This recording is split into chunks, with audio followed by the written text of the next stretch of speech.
जय हिंद दोस्तों। मैं जेपी चौधरी और आप देख रहे हैं YouTube channel service to saving guide में आपका एक बार फिर से बहुत बहुत स्वागत है। दोस्तों, क्या आप जानते हैं कि नवोदय विद्यालय समिति में कौन से अधिकारी किन कर्मचारियों को किस तरह की पेनल्टी अवार्ड कर सकते हैं? सीसीएस सीसीए रूल्स 1965 के तहत। अगर आपको इसकी पूरी जानकारी नहीं है तो एक बार इस वीडियो को अंत तक जरूर देखें, क्योंकि इस वीडियो में मैं आपसे चर्चा करने जा रहा हूं कि अब नवोदय विद्यालय समिति में कौन से अधिकारी किन कर्मचारियों के लिए appointing authority, disciplinary authority, appellate authority, revisionary authority या फिर रिव्यूइंग अथॉरिटी का काम करेंगे। अभी तक के पोजीशन के हिसाब से नवोदय विद्यालय समिति में सभी तरह की पेनल्टी, चाहे माइनर पेनल्टी हो या फिर मेजर पेनल्टी हो, दोनों तरह की पेनल्टी देने का अधिकार अपॉइंटिंग अथॉरिटी को दिया था। लेकिन अब स्ट्रक्चर में डेलीगेशन ऑफ पावर में बहुत बड़ा बदलाव करते हुए नवोदय विद्यालय समिति ने मेजर पेनल्टी देने का अधिकार अपॉइंटिंग अथॉरिटी के पास में सुरक्षित रखा है। लेकिन माइनर पेनल्टी देने के लिए एक लोअर ऑफिसर को ऑथोराइज किया है, यानी कि नीचे के अधिकारी को एम्पावर किया है।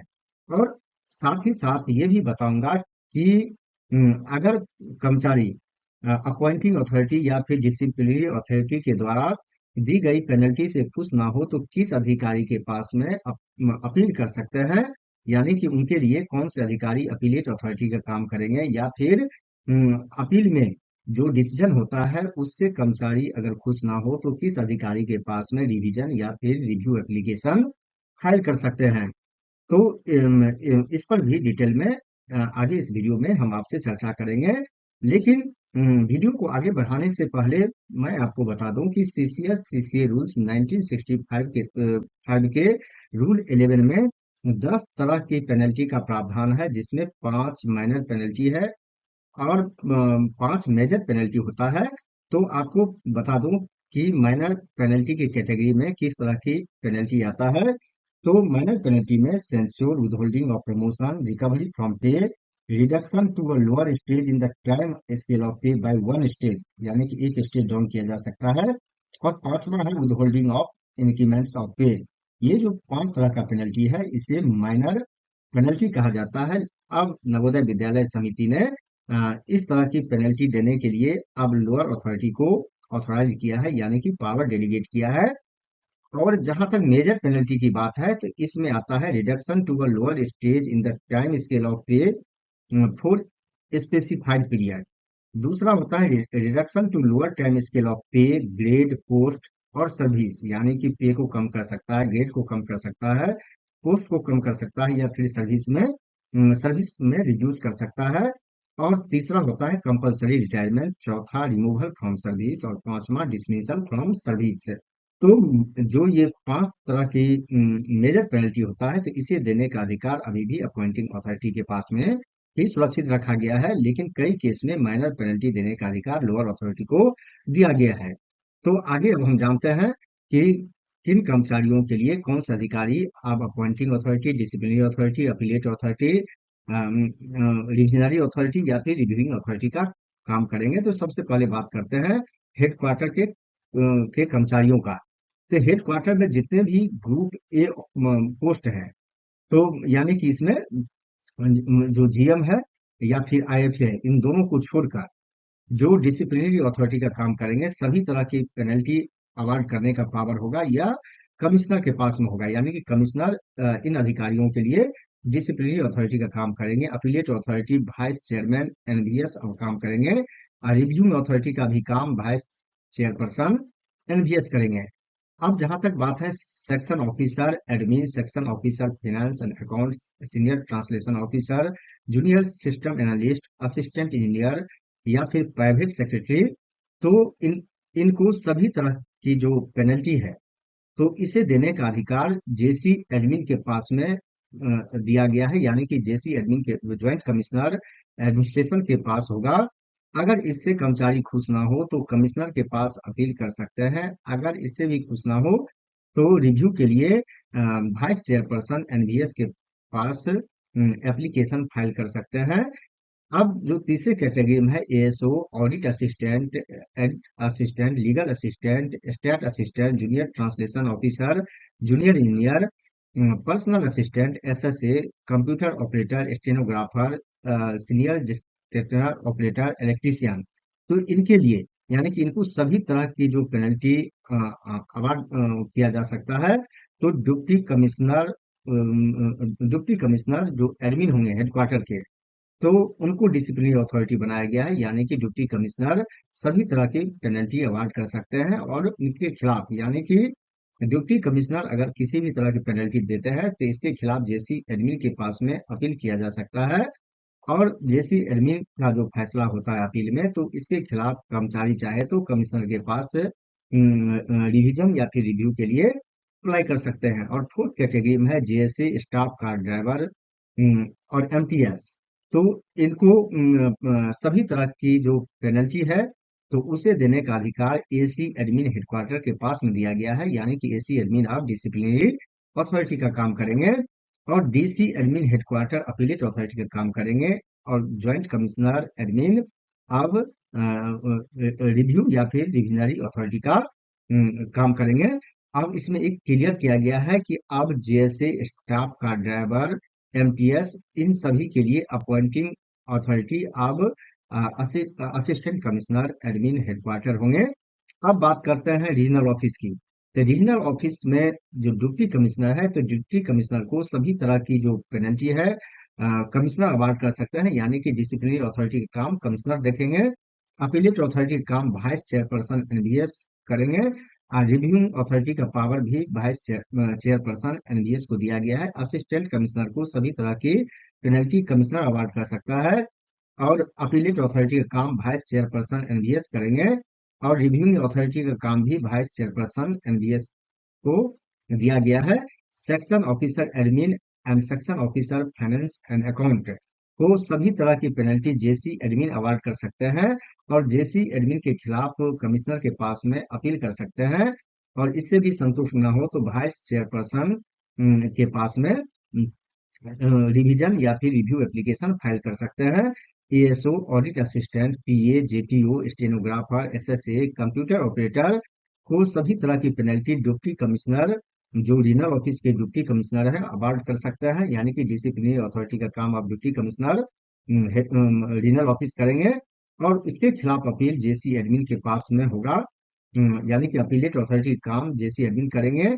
और रिविजनरी या फिर रिव्यूइंग अथॉरिटी का काम कमिश्नर करेंगे। और पांचवा जो जेएसए स्टाफ का ड्राइवर एमटीएस, तो इनको सभी तरह की penalty AC admin regional office के जो एसी एडमिन है वो अवार्ड कर सकते हैं। और इसके खिलाफ अपील डीसी रीजनल ऑफिस के पास में जाएगा, यानी कि कर्मचारी डीसी रीजनल ऑफिस के पास अपील कर सकते हैं। अगर उससे भी कुछ ना हो तो डिवीजन या फिर रिव्यू के लिए ज्वाइंट कमिश्नर एडमिन के पास में एप्लीकेशन फाइल कर सकते हैं। और यहाँ बताया गया है कि अब अपॉइंटिंग अथॉरिटी जैसे स्टाफ का ड्राइवर, एमटीएस, इन सभी के लिए अपॉइंटिंग अथॉरिटी अब एसी एडमिन होंगे। रीजनल ऑफिस के जो एसी एडमिन है तो अब इनके लिए अपॉइंटिंग अथॉरिटी होंगे। अब बात करते हैं एनएलआई के पोस्ट के बारे में। तो एनएलआई जो डिप्टी कमिश्नर जो होते हैं, तो ड्यूटी कमिश्नर को सभी तरह के पेनल्टी कमिश्नर अवार्ड कर सकते हैं। और अपील तो कमिश्नर के खिलाफ चाहे तो वाइस चेयरपर्सन एनजीएस के पास अपील कर सकते हैं। और रिव्यूइंग अथॉरिटी का काम भी वाइस चेयरपर्सन एनबीएस करेंगे। कोऑर्डिनेटर, कोऑर्डिनेटर को जो मेजर पेनल्टी है यानी कि सभी तरह की पेनल्टी है, इसे देने का अधिकार जैसी पर्सनल के पास में होगा। इसके खिलाफ अपील कमिश्नर के पास कर सकते हैं। रिव्यू या फिर रिवीजन के लिए वाइस चेयरपर्सन एनबीएस के पास में एप्लीकेशन फाइल कर सकते हैं। और माइनर पेनल्टी के देने का अधिकार कोऑर्डिनेटर को डीसी एनएलआई के पास में डेलीगेट किया गया है। और इसके खिलाफ अपील ज्वाइंट कमिश्नर पर्सनल के पास में होगा। और इस केस में रिव्यूइंग या फिर रिविजनरी अथॉरिटी का काम कमिश्नर करेंगे। Research and publication officer PGT-IT, SSA और जेएसए को सभी तरह की पेनल्टी देने का अधिकार जो एनएलआई के डीसी है उनको दिया गया है। और वो उसके खिलाफ अपील कर्मचारी चाहे तो जेसी पर्सनल के पास में कर सकते हैं। और रिवीजन या फिर रिव्यू के लिए कमिश्नर के पास में एप्लीकेशन फाइल कर सकते हैं। और एसएसओ, पीए, हेडक्वार्टर या रीजनल कैडर के सभी तरह की पेनल्टी उनको डीसी एनएलआई अवार्ड कर सकता है। और इसके लिए जो अपीलेट अथॉरिटी बनाया गया है, जेसी एडमिन को बनाया गया है, और कमिश्नर रिव्यूइंग या फिर रिविजनरी अथॉरिटी का काम करेंगे। अब बात करते हैं जेएनवी पोस्ट की। तो जेएनवी में प्रिंसिपल को सभी तरह की जो पेनल्टी है वो देने का अधिकार कमिश्नर के पास में दिया गया है। और और प्रिंसिपल चाहे तो कमिश्नर का जो डिसीजन होता है, पेनल्टी जो अवार्ड किया जाता है, तो उसके खिलाफ वाइस चेयरपर्सन के पास में अपील कर सकते हैं। अगर उससे खुश ना हो तो रिवीजन या फिर रिव्यू के लिए वाइस चेयरपर्सन के पास में एप्लीकेशन फाइल कर सकते हैं। लेकिन माइनर पेनल्टी देने का अधिकार डीसी के पास में अब दिया गया है। यह बहुत बड़ा बदलाव किया है। और अगर DC regional office minor penalty award करता है प्रिंसिपल को, तो इसके खिलाफ अपील जेसी पर्सनल के पास कर सकते हैं। और इस केस में रिव्यू और रिविजनरी अथॉरिटी का काम कमिश्नर करेंगे। अब बात करते हैं वाइस प्रिंसिपल की। तो वाइस प्रिंसिपल को सभी तरह की पेनल्टी देने का जो पावर दिया गया है, जेसी पर्सनल के पास में दिया गया है। और और इसके खिलाफ अगर वाइस प्रिंसिपल चाहे तो अगर अपील में जाना चाहते हैं तो कमिश्नर के पास अपील कर सकते हैं। अगर इससे खुश ना हो तो वाइस चेयरपर्सन एनवीएस के पास से रिवीजन या फिर रिव्यू एप्लीकेशन फाइल कर सकते हैं। और वाइस प्रिंसिपल को जहां तक माइनर पेनल्टी देने की बात है, तो आप डिप्टी कमिश्नर भी दे सकते हैं। Minor penalty deputy commissioner regional office के दे सकते हैं, और इसके खिलाफ अपील जेसी पर्सनल के पास होगा। और इसके लिए रिविजनरी या फिर रिव्यूइंग अथॉरिटी कमिश्नर को बनाया गया है। और टीचर्स, यानी कि चाहे जितने भी टीजीटी पीजीटी हो, OS, staff nurse, catering supervisor और एसएसए, सभी को सभी तरह की जो पेनल्टी है रूल 11 में DC regional office disciplinary authority का काम करेंगे। यानी कि सभी तरह की पेनल्टी अवार्ड कर सकते हैं, और इसके खिलाफ अपील जेसी पर्सनल के पास कर सकते हैं। अगर इससे खुश ना हो तो कर्मचारी रिव्यू या फिर रिवीजन के लिए कमिश्नर के पास में एप्लीकेशन दे सकते हैं। अब माइनर पेनल्टी की बात करते हैं। तो माइनर पेनल्टी देने का अधिकार, यही मैं बता रहा था, बहुत बड़ा बदलाव हुआ है, जो कि अभी तक असिस्टेंट कमिश्नर क्लस्टर के पास में पेनल्टी देने का कोई भी पावर नहीं था। लेकिन अब असिस्टेंट कमिश्नर क्लस्टर के पास में माइनर पेनल्टी देने का पावर दिया गया है। अगर असिस्टेंट कमिश्नर क्लस्टर अगर किसी भी तरह की माइनर पेनल्टी अवार्ड करती है इस कैटेगरी के कर्मचारी को, तो इसके खिलाफ अपील डीसी रीजनल ऑफिस के पास में कर्मचारी कर सकते हैं। और उससे खुश ना हो तो रिव्यू या रिवीजन के लिए जेसी पर्सनल के पास में एप्लीकेशन दे सकते हैं। जहां तक बात है JSA, cook, ECP, driver, lab attendant, multitasking staff और मेस हेल्पर के, तो इसे सभी तरह की पेनल्टी देने का पावर उस जेएनवी के प्रिंसिपल को दिया गया है। कर्मचारी अगर उस पेनल्टी से खुश ना हो तो असिस्टेंट कमिश्नर क्लस्टर के पास अपील कर सकते हैं। अगर अपील से खुश ना हो तो रीजनल ऑफिस के डिप्टी कमिश्नर के पास में रिवीजन या फिर रिव्यू एप्लीकेशन फाइल कर सकते हैं। तो दोस्तों, आपने अब ये देख लिया कि जो रूल 11 में जितने भी तरह का पेनल्टी है, तो उसे देने का अधिकार अब अलग अलग तरह के अधिकारियों को दिया गया है। इसके लिए डिसिप्लिनरी अथॉरिटी भी तय किया गया है, अपीलेट अथॉरिटी तय किया गया है, रिव्यूइंग या फिर रिविजनरी अथॉरिटी भी तय कर दिया गया है। तो लेकिन एक बात क्लियर कर देना चाहता हूँ कि जो वाइस चेयरपर्सन जो आप एनवीएस देख रहे हैं, उन्हीं के पास रिव्यू का अधिकार होगा। सिर्फ प्रेसिडेंट के पास रिव्यू का अधिकार होता है सीसीएस सीसीए रूल्स 1965 के रूल 29A के तहत। और बाकी में रिवीजन ही होता है। लेकिन यहाँ स्पेसिफाई ये लास्ट कॉलम में नहीं किया गया है, रिव्यूइंग अथॉरिटी लिखा गया है, लेकिन हर केस में रिव्यू नहीं होता है। जो वाइस चेयरपर्सन एनवीएस है, तो इसे कह सकता है कि ये इनके प्रेजेंट का डेलीगेटेड पावर है, तो ये रिव्यू कर सकता है। रिव्यू अपने जजमेंट को ही कर सकता है, लेकिन रिवीजन नीचे के अथॉरिटी के डिसीजन को, यानी उनका जो जजमेंट है उसको रिवाइज किया जाता है, उनका जो ऑर्डर है उसे रिवाइज किया जाता है।